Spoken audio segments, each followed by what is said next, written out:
Hi, Larry Kruger with Ask the Expert. Today I'm going to explain or shed a little light on blackouts.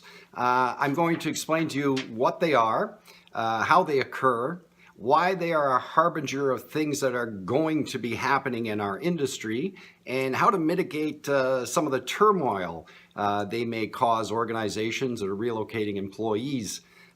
Firstly, a blackout is basically sold out. The demand has exceeded the supply of equipment and manpower to do the business.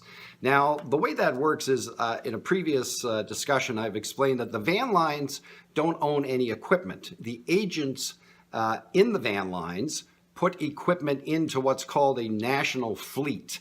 That's the long distance fleet that goes back and forth and up and down across North America. And when that fleet gets to a point where there's nothing available in a particular area or in a timeline, they'll black that out. So as the moves start coming into the system, into the computer systems, central dispatch will look at it and say, okay, we're blacking out, the last 2 weeks of July, or last year, in fact, there was, California had blackout situations, the entire state, due to, capacity issues. And we keep harping about these capacity issues, but they're real. And I'm going to go into a little bit more detail on that later. So basically, the agents, the people that make up the van line, they have the long distance fleets. They have trucks in the national fleet. Many of them have what's called a short haul fleet, 500 miles or so around their area. And then they have their local trucks. Now, these are the trucks that they utilize to do local moves in their particular towns or cities, office and commercial business, things of that nature, crews and manpower.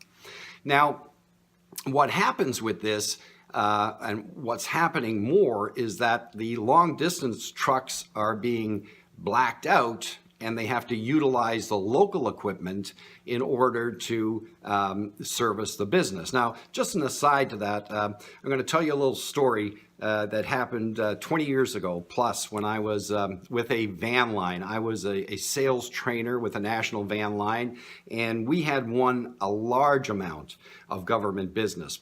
Probably bit off a bit too much that we could chew, but at any rate, we had it and we were servicing it.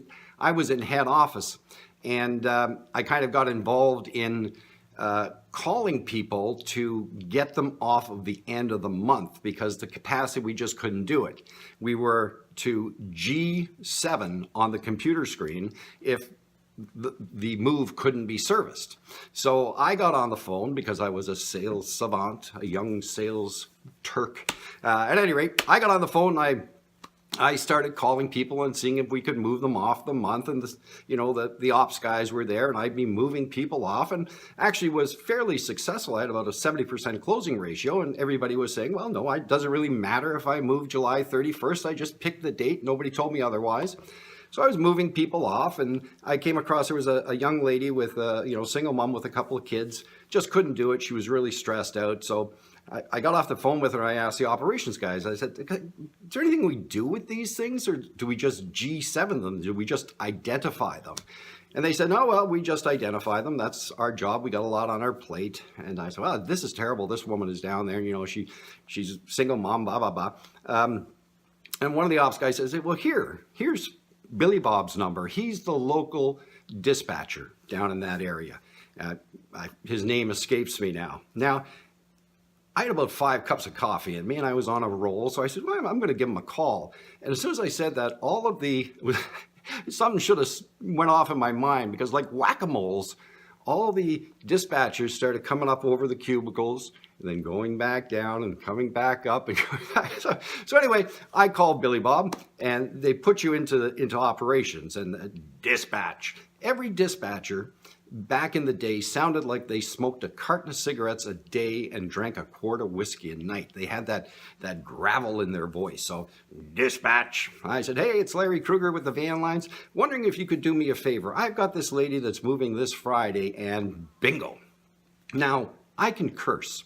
If I hit my thumb with a hammer or something, I can do a 30-second curse. But this individual had the circle breathing skills of Kenny G.